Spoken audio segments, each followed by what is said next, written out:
Todkar Riddhi क्रिएशनच्या kitchen मध्ये सर्वांचं स्वागत करीत आहे। परत एक नवीन रेसिपी घेऊन आले, कॅरमल ब्रेड कस्टर्ड पुडिंग। चला तर रेसिपीकडे वळूया। कॅरमल बनवण्यासाठी इथे आपल्याला 1 चमचा साखर कॅरमलाइज करून घ्यायची आहे।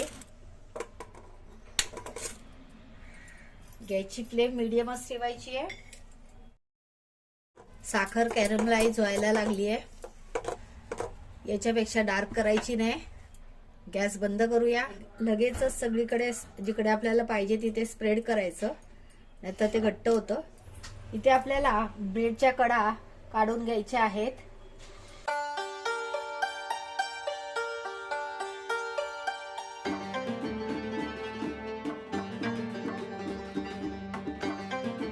मिक्सरला लावून वाटून घ्यायचे आहेत। हे बघा, अशा पद्धतीने बारीक वाटून घ्यायचं आहे।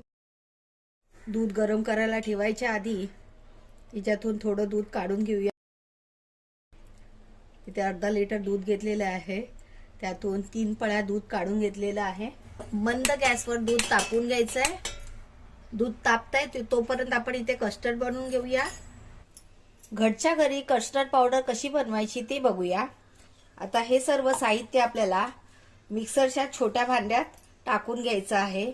साखर, मिल्क पावडर, कॉर्नफ्लोअर, केसरी रंग आणि व्हॅनिला एसेन्स।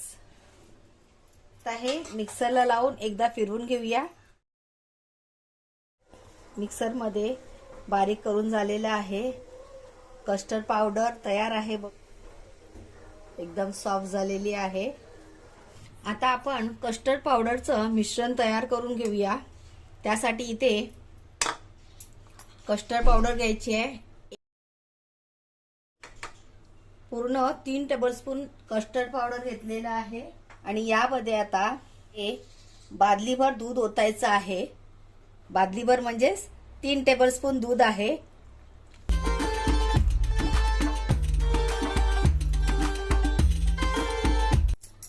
ते अशा प्रकारे फेटून घ्यायचं, जेणेकरून यामध्ये गुठल्या राहणार नाहीत। इथे दूध पण गरम झालेलं आहे। आता हे सगळं दुधामध्ये ऍड करूया। दूध बऱ्यापैकी तापलेलं आहे। आता यामध्ये आपल्याला साखर ऍड करायची आहे। साखर बऱ्यापैकी दुधामध्ये एकजीव झालेली आहे। आता यामध्ये कस्टर्ड पावडरचं मिश्रण ओतायचं आहे।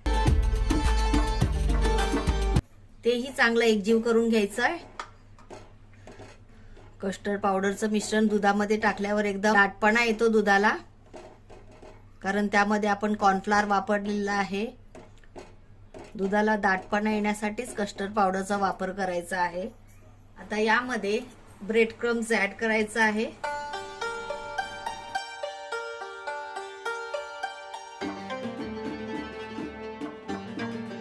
व्हॅनिला एसेन्सचा छान सुगंध येतोय। बघू शकता, मिश्रण बऱ्यापैकी घट्ट झालेलं आहे। आता खाली उतरून घेऊया आणि इथे टोपामध्ये पाणी ठेवायचं आहे। यामध्ये एक स्टँड ठेवायचा आहे आणि वर झाकण लावून पाणी उकळायला ठेवायचं। पुडिंग सेट करून घेऊया। भांड कॅरमलाइज केलं होतं, त्या भांड्यामध्ये पुडिंग टाकायचं आहे हे तयार केलेलं। तुमच्याकडे असं भांड नसेल तर तुम्ही कुकरच्या भांड्यात केलं तरी चालेल। स्पॅच्युलाच्या साहाय्याने सगळं काढून घ्यायचंय। आता स्पॅच्युलाच्या साहाय्याने पूर्ण असं सपाट करून घ्यायचंय। एकदा टॅप करायचं। हे बघा, पाण्याला पण कड आलेला आहे। आता हे या टोपात ठेवून 30 मिनिटं स्टीम करून घ्यायचंय। गॅसची फ्लेम मीडियमच ठेवायची आहे। स्टीम करायला ठेवून 30 मिनिटं झालेले आहेत। गॅस बंद करूया। पुडिंग छानपैकी स्टीम झालेलं आहे। आता बाहेर काढून गार करून घेऊया। आता हे गार होऊ द्यायचं आहे। गार झाल्यानंतर हवं असेल तर फ्रीज मध्ये ठेवायचं, नाहीतर असं सर्व केलं तरी चालेल। आता याला डिमोल्ड करूया। वाव, कट करूया।